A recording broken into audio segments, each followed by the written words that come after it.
Risk mitigation. Insurance allows individuals and businesses to exchange risk of a large loss for the certainty of smaller periodic payments, known as premiums. Insurance takes on or assumes the risk, such as theft, a vehicle crash, a natural disaster, or being sued. Risk has two dimensions: severity, how costly losses could be; frequency, how often the loss occurs. For example, a fire has a high severity and low frequency, while a motor vehicle crash has a low severity and high frequency. Insurance is not appropriate for things that are low severity and low frequency, or for high severity and high frequency.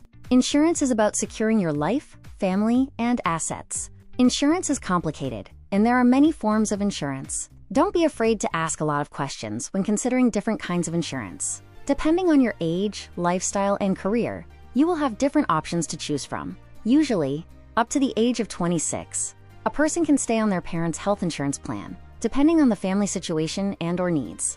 When choosing a career, you may need to consider different types of insurance. While insurance is something we need to protect against loss, it is important to have the right type and amount of coverage.